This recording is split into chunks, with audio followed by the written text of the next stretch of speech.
안녕하세요. 오늘은 3 주차인데요. 오늘은 그 서양 철학사 이야기 중에 아주 중요한 인물을 이제 소개하게 될 것 같습니다. 일단은 앞에서 저희가 배웠던 게 기억나시죠? 저 앞에 배웠던 건 뭐냐면 소크라테스 이전 철학자라고 많이 불러요. 그래서 이들이 했던 거 탈레스부터 시작해서 했던 게 뭐냐면 자연 세계 근원에 대해서 많이 물어봤습니다. 그러니까 인간에 대한 관심은 별로 없었고 자연은 어떻게 시작됐는가, 우리의 세계는, 이런 거에 대해서 많이 궁금해했습니다. 그걸 여러분 기억나시죠? 아르케라는 표현으로 얘기를 했어서 아르케로 세상은 어떻게 되어 있을까? 탈레스는 물, 그다음에 불로 생각한 사람도 있었고 피타고라스는 숫자, 이렇게 생각을 했습니다. 그래서 이제 이 관심사가 이렇게 가 있었어요. 그래서 세상을 또 두 가지 종류가 있었죠. 어떻게 보냐면 세상은 멈춰 있는 거다. 혹은 어 세상을 항상 움직이는 거다라는 두 가지로 이해하려고 노력을 했습니다. 그때 저번 시간에 얘기했던 것처럼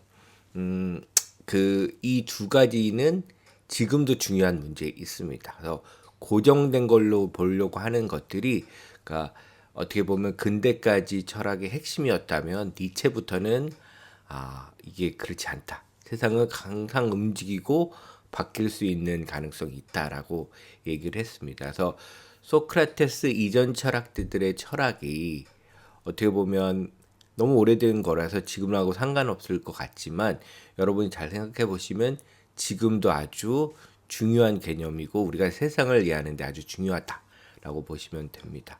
그래서 처음에는 이런 세계의 기원에 대해서 고민을 했다면 여러분 소피스트 기억나시죠? 소피스트부터는 어떻게 관심사가 바뀌었냐면 어, 그렇다면 인간은 어떠한가라고 얘기를 했습니다. 인간은 어떻게 됐고 인간은 정말 진리를 알 수 있는가, 혹은 문화마다 지역마다 시대마다 다름의 독특한 진리가 있고 다르게 얘기할 수 있는지에 대해서 고민을 했습니다.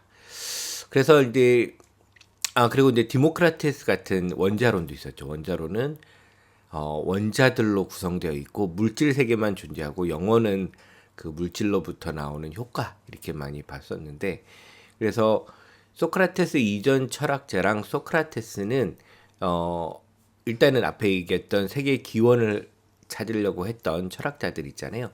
그런 거 시대 차이가 있지만 우리가 후반부에서 얘기했던 소피스트나 소크라테스는 같은 시대에 활동을 했습니다. 그래서 어떻게 보면 이 둘은 분리된 게 아니라 서로 이야기를 주고받으면서 자기의 철학들을 전개했다고 볼 수가 있습니다. 그래서 우리가 뒤에 보게 되는 플라톤이 있는데 플라톤하고 또 소크라테스는 때려야 뗄 수가 없습니다. 왜냐하면 소크라테스는 어떤 글을 남기지도 않고 오직 플라톤의 글에서만 를 통해서만 우리가 알 수 있기 때문에 소크라테스는 뒤에 나오는 플라톤하고도 뗄 수가 없습니다. 하지만 우리가 철학사를 따라서 올라가면 처음 우리가 진정한 철학자라고 만나는 사람은 분명 소크라테스라고 볼 수 있어요. 그래서 우리가 이제 소크라테스를 잘 안다는 거는 이 과거에 대한 철학을 잘 아는 것뿐만 아니라 사실은 우리가 알고 있는 서양 철학의 토대를 안다고 해도 과언이 아닐 것 같습니다. 그래서 소크라테스를 잘 이해하는 것은 항상 중요한 일입니다. 그러니까 서양 철학사를 이해하는 데 있어서. 그래서 오늘은 소크라테스에 대해서 3시간 동안 한번 찬찬히 살펴보도록 하겠습니다. 소크라테스는 아마 여러분들이 좀 편하게 생각할 수도 있을 것 같아요. 왜냐하면 소크라테스는 여러 가지 잘 알려진 특징도 있죠. 여러분도 잘 아실 거예요. 너 자신을 알라에서부터 여러분이 잘 알고 있는 내용이 많으니까 쉽게 따라올 거라고 생각이 됩니다. 그러면 오늘 수업을 진행을 하겠습니다.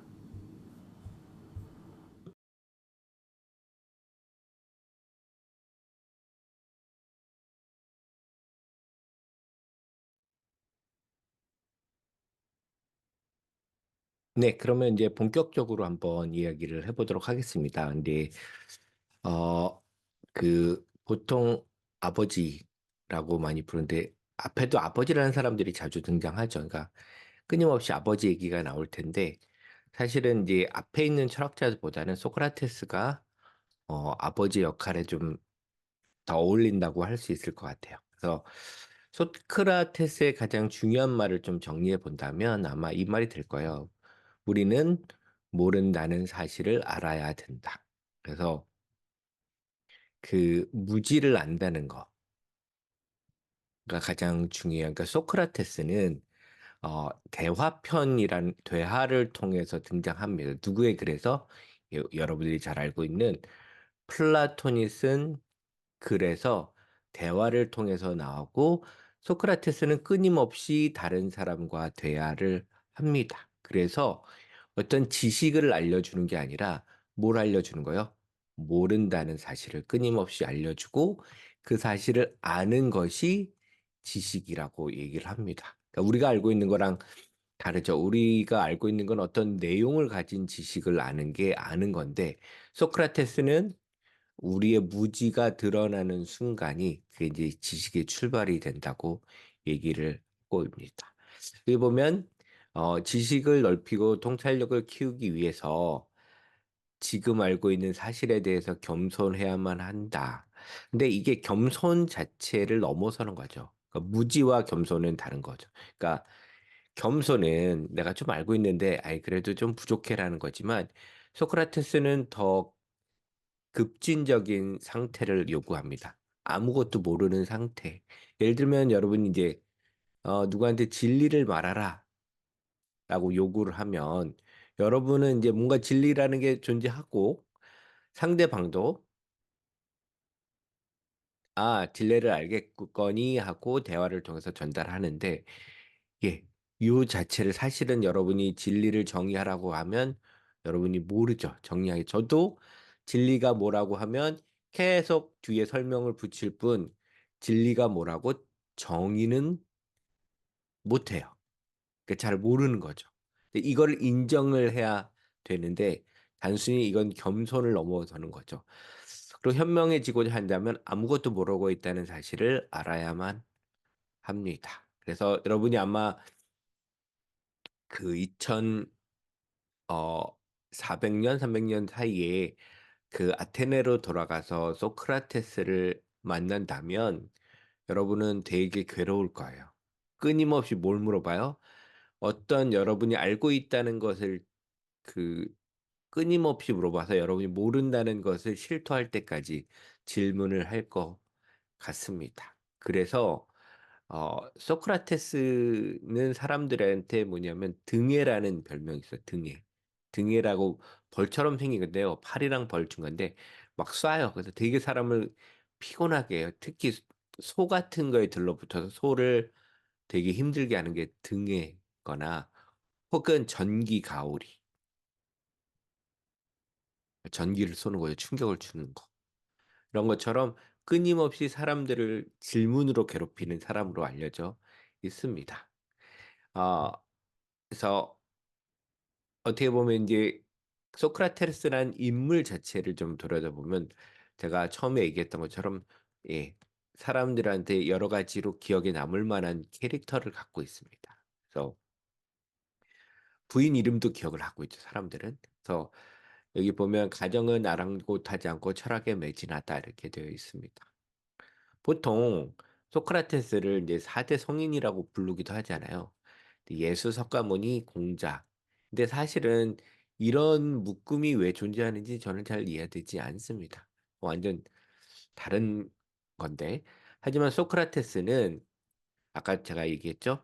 한 권의 저작도 남기지 않았습니다. 이 사람에겐 글을 써서 그 어떤 사람한테 깨우치게 하는 게 아니라 대화를 통해서 알게 해줬죠. 오늘날 소크라테스에 대해서 알 수 있는 거는 제가 얘기했던 제자인 플라톤의 기록 덕분입니다. 뒤에서 나오겠지만 이제 소크라테스는 어, 그 플라톤이 제자였고 플라톤은 무슨 경험을 했냐면 뒤에 나올 소크라테스가 그 독배를 마시고 죽게 될 때 그 옆에 있었던 제자 중에 하나입니다. 그게 아마 충격을 줬을 거예요, 플라톤한테. 자기가 존경하는 철학의 스승이 어떤 자기 진리를 얘기하다가 독배를 마시고 죽을 수 없는 상황에서 자기가 어떤 철학을 해야 될지에 대한 고민이 있었을 것 같습니다. 근데 뭐 이거는 전기는 그렇게 중요하지 않은데 소크라테스는 아테네에서 조각가인 아버지와 산파인 어머니 사이에서 태어났다. 근데 산파는 그때 되게 중요했어요. 왜냐하면 이 당시엔 의술이 이렇게 발달하지 않았어요. 예를 들면 17세기까지만 해도 치과는 없어서 아마 그, 그 뭐죠? 이발사가 예, 치과를 같이 하기도 했어요. 그 얘기는 치과만 해도 사실은 되게 미개한 수준으로 이루어졌고, 그다음에 그 당시에는 영화 사용률이 좋기 때문에 선파의 그 어떤 기술이 되게 중요했죠. 그러니까 거의 의술하고 비슷하다고 볼 수 있겠고, 여기서 태어났고, 그는 그 아내인 크산티페와 그 사이에서 아들 셋을 두었고, 아테네에서 전생애를 보냈다고 할 수 있습니다. 그 아들 셋을 줬고, 뭐 아테네에서 전생에 보냈는데 사람들은 이제 크산티페를 기억을 하죠. 앙처로 되게 유명해요. 그래서 소크라테스는 젊었을 때 펠로폰네스 전쟁, 그러니까 어느 전쟁이냐면 여러분 앞에 잠깐 했었죠. 아테네와 그 스파르타 간에 벌어진 전쟁이 됩니다. 비슷해 여러 전투에 참여했습니다. 그래서 이 당시에는 자유민은 전쟁에도 참여했죠. 그래서 그의 삶은 청년에 대한 교육과 아테네 시민들의 철학적 토론을 하는데 다 바쳐졌다고 볼 수 있습니다. 그래서 책도 못 쓴 거죠. 그래서 그는 아무런 대가 없이 청년들을 가르쳤고, 그래서 이런 거는 우리가 앞에서 봤던 소피스트와는 완전히 다른 대척점이 있죠. 플라톤은 그 소피스트는 아까 했지만 절대적인 건 없다라고 했지만 소크라테스는 절대적인 것 자체를 반대하지 않았어요. 그보다는 이거 이전에 사실은 우리가 어떤 걸 정의한다는 거를 통해서 아무것도 알 수 없음을 통해서만 갈 수 있다고 봤던 거지. 소피스트랑은 좀 달랐어요. 그래서 소크라테스는 가정을 잘 꾸려 나가는데 그때지 관심이 없었던 것 같아요. 그래서 아까 얘기했던 어, 그 악처로 유명한 크산티페는 남편이 철학을 연구하지 못하게 하는 방해를 했다고 전해지고 어 그 뭐 예화는 뭐 크레스피가 크산티페가 화를 내면서 호통을 치면서 소크라테에서 물을 쏟아붓나 봐요. 그래서 소크라테스가 한 말이 벼락이 친 뒤에는 늘 소나기가 오는 법이지라고 말했다고 합니다. 그래서 어떤 사람이 뭐 그 아내가 이렇게 잔소리를 하는데 어떻게 견딥니까? 물어보자는 물레방아 돌아가는 소리도 귀 익으면 괴로울 것이 없다 이렇게 대답을 했습니다. 그래서 요거는 이제 그 여성 혐오적인 발언이죠. 그다음에 가정은 사소한 것, 어 사회 바깥은 중요한 거라는 이분법이 사실은 이제 지금은 그렇게 중요한 방식이 아닌데, 그래서 하지만 옛날 방식의 사고에서는 이게 엄청난 고귀한 사유를 하는 거를 방해하는 아내 이런 개념으로 앙첩 이렇게 있는데 이거는 조금 지금 관점에서 보면 조금 그 뭐 올바르진 않다고 봐야 될 것 같고요. 그다음에 소크라테스 외모 얘기도 있는데 그 신변을 묘사할 때 가장 많이 등장하는 게 뭐냐면 못생겼다라는 얘기가 있습니다. 그래서 잘 등장하는데 키도 작고 배도 나오고 그다음에 약간 코도 이렇게 들려있는 코를 들창코라고 하죠. 들창코고 그다음에 언제나 낡은 옷을 거치고 맨발 옛날에는 이 당시에는 샌달이라는 게 있었죠. 그러니까 가죽으로 끈으로 된 신발이 전통 그러니까 그다음에 토가인가요? 그다음에 천을 둘러서 입는 옷 같은 게 이제 어떻게 보면 표준의 착장이라고 할 수 있는데 아, 근데 옷도 낡고 신발도 안 신고 해서 근데 몸은 아주 튼튼했어요. 아까 얘기했지만 그 전쟁에 나가서 용맹을 쌓았다고 해요. 그래서 뭐 더위나 추위 같은 것도 잘 안 타고 배고픈 것도 잘 견디고 이랬다고 합니다. 그래서 엄청난 체력이지만 예, 좀 외모는 별로인 게다가 아무리 술을 마셔도 잘 취하지 않았다고 전해지기도 합니다. 그래서 그 되게 재밌는 에피소드 중에 하나가 어떤 사유를 시작하면 쉬지 않고 오래 할 수 있었다고 얘기가 있어요. 왜냐면 친구네 집에 그 초대를 받아서 갔는데 그날 초대를 받은 날 그 친구네 집에 방문을 안 했대요. 그래서 다음 날 그 친구가 바깥에 나보니까 여기 소크라테스가 이렇게 서 있었대요. 뭐 하고 있었냐 했더니 어떤 생각을 했는데 멈추지 않고 생각 사유를 하느냐고 집에도 들어가지 않고 거기서 계속 사유를 했다. 뭐 이런 얘기도 있는 거 보니까 엄청난 집중력. 그러니까 요즘에 그 핵심이 몰입이라는 얘기 많이 하잖아요. 그래서 몰입을 하는 게 가장 중요하다. 우리가 잘 못하는 게 이제 몰입이잖아요. 유튜브. 그래서 같은 것 때문에 쇼트도 있고 그래서 이런 게 그 당시에 가능했던 방법의 공부였던 것 같습니다. 그러니까 자신을 방해하지 않고 끊임없이 몰입할 수 있다는 거. 그래서 일단 앞에서 우리가 배웠던 소피스트와의 관계를 한번 살펴봤는데 어떻게 소피스트의 반대인지 한번 볼게요. 소크라테스는 우리가 배웠던 아르케 자연 연구에 몰두해 있던 철학적 논의 방향을 인간으로 바꾸려고 했습니다. 소피스트도 그랬죠. 그가 보기엔 인간을 도외시한 자연 연구는 진정한 철학이 아니었다. 그죠? 그러니까 인간을 알아야 되겠다. 그래서 이런 윤리가 중요합니다. 그래서 철학은 항상 관심사가 바뀌는데 그 소크라테스 이전 철학자들이 잘한 철학자라고 하면 소피스트나 그 소크라테스는 윤리 철학자. 그다음에 그 플라톤은 관념적이죠. 이데아 같은 거. 그다음에 아리스토텔레스는 뭐 약간 중첩돼요. 이 사람은 이제 백과사전적으로 세계를 여러 가지로 다 보려고 했어요. 그래서 이 사람은 자연 철학도 했고 윤리 철학도 했고 존재론이라는 것도 했고 뭐 등등 형이상학도 했고 그래서 다 해요. 그리고 쭉 가면 사람들은 자연을 했다가 윤리를 했다가 혹은 존재라는 게 뭔지에 대해서 고민을 했다가 인간의 관념이 중요하구나 갔다가 현대는 다시 인간의 윤리가 얼마나 중요한지 다시 보게 했어. 왜냐하면 여러분 알다시피 2차 세계대전, 세계대전을 두 개 거치면서 사람들이 인간에 대한 회의를 또 하게 됐어요. 인간 뭐고 우리가 타자를 어떻게 받아들여야 되고 인정해야 되는지 막 고민하고 하면서 끊임없이 이 관심사가 바뀌어 갑니다. 그래서 근데 소크라테스는 자연이 아니라 인간을 빼고는 이런 자연 연구 같은 거 의미가 없다라고 봤어요. 그래서 또한 소크라테스는 소피스트가 연구에 열중했어도 우리가 배웠죠. 소피스트가 이제 인간에 대한 관심으로 가고 왔는데 윤리와 법률을 유태롭게 한다는 이유로 그 소피스트에게 문제를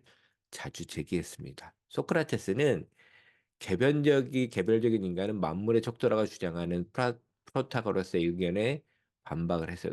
저번 시간에 기억나시죠? 어, 그 만물의 척도 사람마다 다 다르다. 내가 세상을 어, 그 재는 판결하는 척도다라는 얘기 했었죠. 그래서 이렇게 반박을 했는데 인간은 하나의 종으로 만물의 척도다 이렇게 얘기를 했죠. 근데 여기서 중요한 말은 뭐예요? 프로타고라스는 다른 게 인간은 개별자가 아니라 하나의 종으로 만물의 척도다. 이게 뭐냐면 이게 보편성이라고 할 수 있어요. 뭐냐면 세상은 다 개별적인 게 있잖아요. 개별성. 다 하나씩 나는데 어떤 걸 하나를 묶어서도 이게 보편적일 수 있는가? 라는 문제가 철학적으로 항상 고민이었어요. 그러니까 인간 단어는 뭐냐면 수만 가지 다른 인간, 수만이라도 개별 보면 수십억 가지의 다른 인간들이 있는데 이걸 하나로 묶을 수 있는 인간이라는 게 있느냐라고 고민을 했어요. 최근에는 인공지능이 이제 고민이 많죠. 뭐냐면 인공지능한테 학습을 하는 거야. 그러니까 인간 이전에 고양이를 한번 고양이를 학습해라고 했을 때 옛날 방식은 인공지능 만들 때 다 지도하는 방식이에요. 고양이는 이런 귀의 모양, 발이 네 개, 뭐 털의 색깔은 뭐 이 정도 몇 가지가 있고, 혹은 눈은 이렇게 생겼고, 털은 이렇게 생겼다. 이런 걸 합치면 고양이야라고 이제 보편적인 걸 가르치려고 했는데 실패했어요. 왜냐하면 여러분 길고양이 보면 다리가 하나도 없는 것, 하나 있는 것도 있고, 어떤 건 꼬리가 없는 것도 있고, 어떤 거는 꼬리를 자르기도 하고, 그죠? 색깔도 무늬도 다 달라요. 근데 이거를 하나의 고양이로 인식하는 게 되게 어려웠어요. 근데 지금은 이제 여러 가지 학습 방법이 바뀌고, 예, 요즘에 빅데이터를 통해서 학습 방법을 그 향상시키면서 이제 그 수만 가지 파라미터를 얻어서 사실은 이제 고양이를 구별할 수 있죠. 인간도 이런 방식이 있는데, 그렇다고 얘가 인간이라는 걸 똑같이 바라볼 수 있는, 보편으로 볼 수 있는 걸 아느냐? 그건 아직도 잘 모르겠죠. 그래서 일단은 보편성과 개별성을 어떻게 구별하고 보편적인 걸 인식할 수 있는지 하나는 고민을 했는데, 프라토가스 같은 사람들은 그죠? 없어요. 다 개별자로만 볼 수 있다라고 하고, 예, 이 우리가 지금 읽고 있는 소크라테스는 종으로 볼 수 있다. 보편적으로 볼 수 있다라고 생각했어요.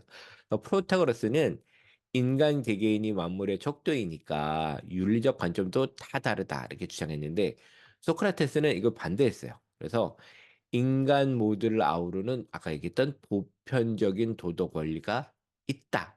그걸 구축하려고 한다라고 얘기했는데, 소크라테스는 프라타고라스를 위시한 소피스트의 상대주의를 극복하려고 했고, 참다운 도덕적 삶에 관한 탐구를 했다. 여러분이 생각해 보시면 알 거예요.